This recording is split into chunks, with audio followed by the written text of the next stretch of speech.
Hello Audioholics, this is Logan, and welcome back to Audioholics Anonymous. In this video, we are going to continue on with my vinyl record collection and look at bands and artists beginning with the letter C. Starting with one of my favorite new wave albums, and honestly, just one of my favorite new wave artists of all time, The Cars, self-titled. Fantastic album. Honestly, like, what needs to be said? Just so much good material. Just what I needed. My best friend's girlfriend. Moving in stereo. Good times roll. Bye Bye Love. Good songs. Here's an interesting one, speaking of The Cars. This is actually a bootleg of, I believe it's a European bootleg of them in concert in 1978. Very interesting. I've never actually seen this on YouTube. I guess I could check Discogs, but I've never seen this exact concert on YouTube. I'm not sure how rare it is. I picked it up for like 20 bucks, but I don't know if anybody's ever seen this album. It's very definitely a bootleg. I mean, like, yeah, you can tell. But, you know, like, listening to the album, it's very transparently just, like, some guy in the concert with a tape recorder. Not really any mastering that I can tell.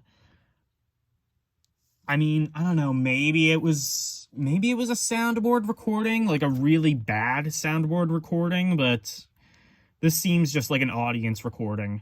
Like, even down to the actual record itself, you can see, like, there's nothing written here. And same on the other side as well.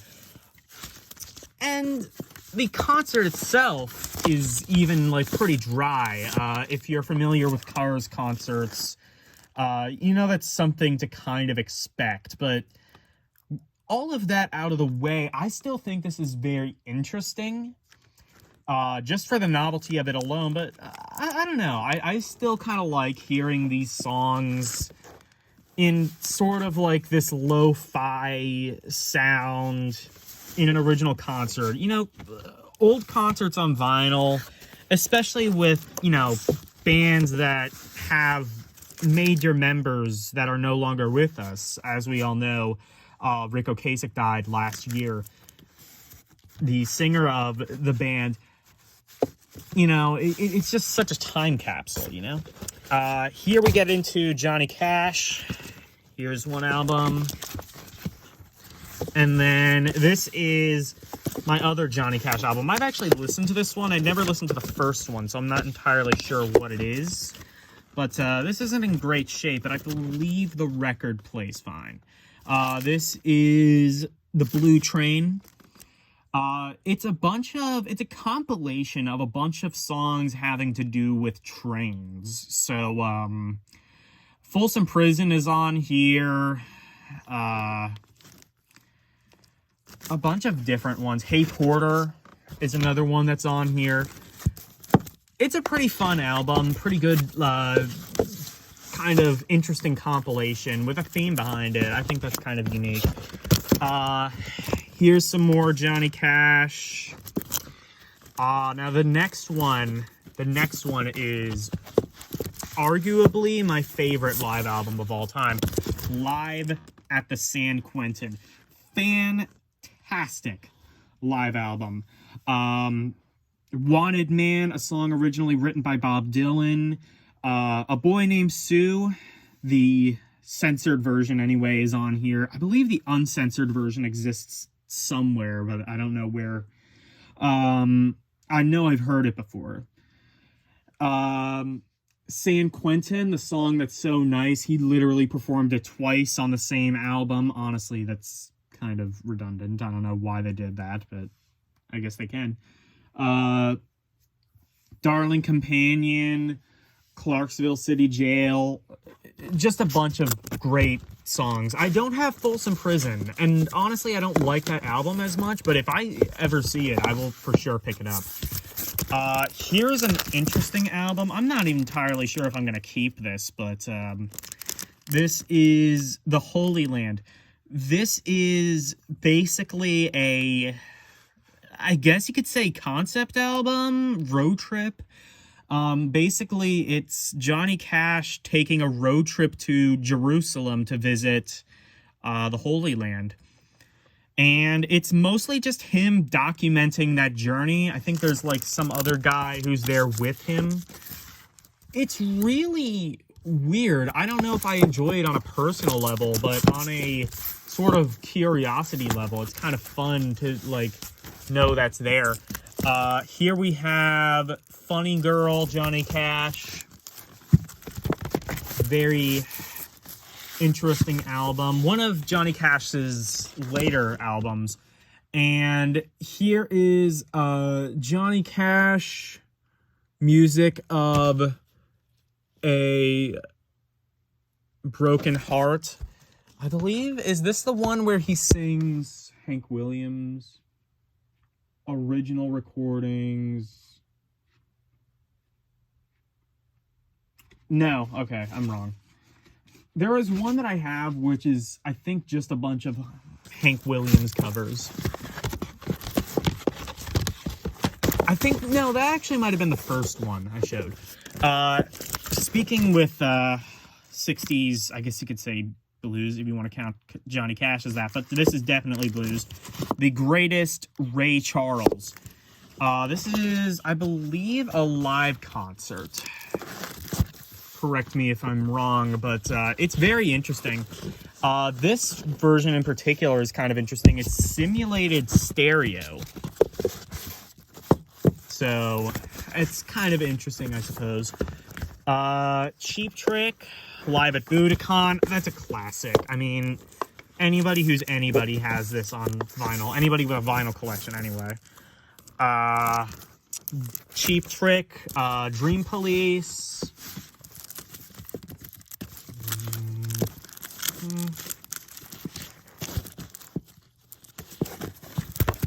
Right. This one is Cher, Half-Breed.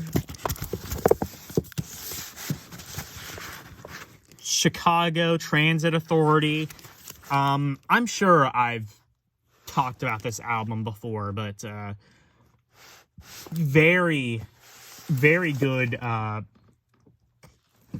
album, rock jazz fusion. Those of you who are familiar with Chicago in their later incarnation, this is nothing like that. They would eventually evolve or devolve, depending on how you look at it, into sort of AM pop, just sort of easy listening music. If You Leave Me Now, You're the Inspiration, So Hard to Say I'm Sorry, their biggest hits. And that era of the band is definitely very polarizing. As you'll see in a little bit, I kind of have a soft spot for that, but that is Transit Authority. I think we can all universally agree that is a fantastic album. And so is Chicago. So, interesting story behind this. I didn't know this until recently, but technically these are both self-titled albums.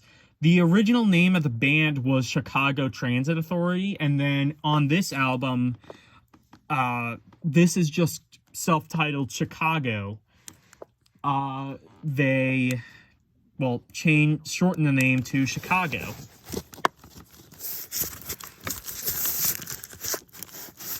This is, I think this is Chicago 3. Correct me if I'm wrong. I believe this is Chicago 3. Chicago always had really interesting album art. I mean, it's minimalist. It's just the logo, but all the creative things they're able to do with just the logo. I don't entirely remember what all numbers these are. This is, I believe, a live concert. This is kind of the beginning of the end. The chocolate bar cover, of course. This is Chicago 10. This is the one with If You Leave Me Now. It still kind of has some of that jazz influence, and they never entirely shook that. You can hear elements of old Chicago even in the later albums, but by this point they were definitely making a push to become more mainstream. Here's a greatest hits from Chicago 10 and before. So it kind of has, like, and it's a little bit interesting because, you know, If You Leave Me Now is on here, but also a whole bunch of stuff from, you know, Transit Authority, Chicago self-titled albums directly after that. So If You Leave Me Now honestly always felt kind of out of place. And we're jumping way ahead to, I believe, like the mid-80s.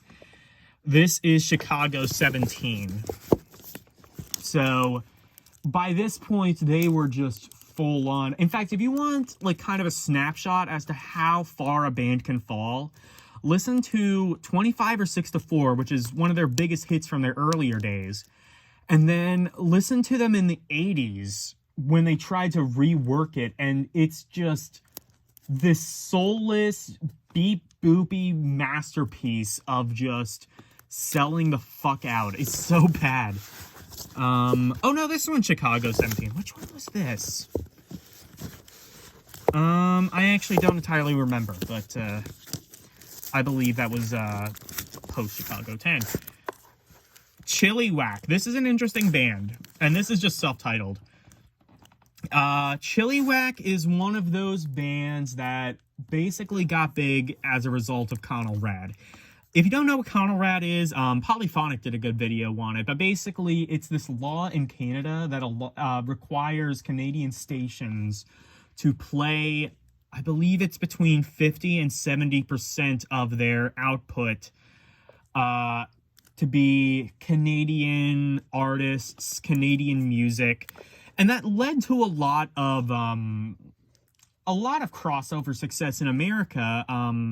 I would argue without Connell Rad, we wouldn't have Rush, we wouldn't have, we might have had Bachman Turner Overdrive, because the Guess Who was already pretty popular here, but Celine Dion, Alanis Morissette, Justin Bieber, Bryan Adams. Not necessarily saying that is always for the better, but you know, it definitely has shaped the music industry in a specific way. And then you have bands like Chilliwack, which were huge in Canada and nowhere else.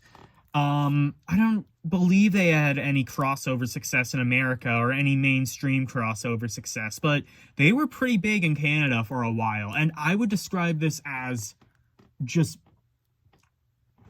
run-of-the-mill kind of basic classic rock. Like, think like, you know, Kiss, Aerosmith, common bands like that. And then also another band I would recommend in that same ilk is Trooper. They did a song called Raise a Little Hell, very Kiss influenced. I recommend that if you're into bands like Kiss, Aerosmith, Stars, you know, bands like that. Here's another Chilliwack album. This is a more popular one. Gone, Gone, Gone is on there. That's probably the biggest hit on the record. Here is Christopher Cross. Very good, very dynamic album. This is an album that is tailor-made for vinyl, I think. Run Like the Wind is on there. There's a bunch of really good music on that album. Cigarettes After Sex, really good shoegaze. This is, interestingly enough, one of the albums that kind of got me into trip-hop, and it's not really trip-hop, apparently. It's considered to be, like, dream pop, shoegaze, trip-pop, I believe. But it's not trip-hop, necessarily, because it doesn't really have any hip-hop elements. It is a very good, kind of relaxing album, though. I put it on when I need to de-stress, whether it's on vinyl, whether it's on Spotify, whatever. the best of Eric Clapton. This isn't any of Eric Clapton's solo career. This is mostly Eric Clapton in his various side projects before his solo career. So, Blind Faith, Cream, Derek and the Dominoes, Yardbirds, things like that. Here is Eric Clapton. I believe that's After Midnight album. This is the one with I Shot the Sheriff on it. Again, sorry if I don't know the names of some of these albums. Sometimes I just like kind of identify them by album art. Now this one is iconic, of course. This is Eric Clapton's Slow Hand. Very iconic album. This is one of those you kind of have to have on vinyl. You know, it has Cocaine, Lay Down Sally, Wonderful Tonight, a bunch of stuff like that. Here we have London Calling. This is The Clash. Another one of those albums you kind of have to have on vinyl, I think. Joe Cocker, With a Little Help from My Friends. Amazing album art.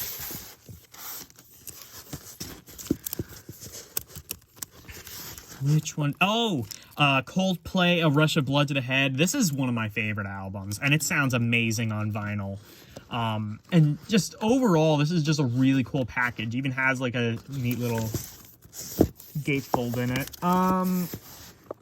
Here we get into Phil Collins. I have the first 4 Phil Collins albums. This one is Face Value.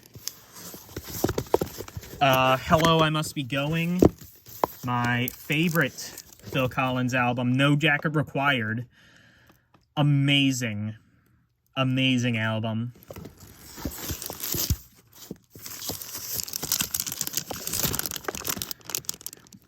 And then finally, But Seriously, which this is, I believe, a German export, or a German import. It's on WEA Records, so I believe it's a German. I think it's German or Italian. Still, I love this album. Another Day in Paradise is one of my favorite Phil Collins songs. I will say, though, that no Phil Collins album is perfect except No Jacket Required. I would very much argue that it's perfect. Speaking of things that are clearly perfect in every way, Bill Cotton. No. Enough said about that. And, moving swiftly along. Here is Creedence Clearwater Revival Live. And then I have some Greatest Hits. This is Greatest Hits Volume 1, Greatest Hits Volume 2, and then another Greatest Hits compilation. I do need to get some official Creedence albums. They are an amazing band and have some amazing albums. Almost universally amazing, apart from the rather unfortunate black sheep of Mardi Gras. Crosby, Stills, Nash & Young. So far, very good folk rock album.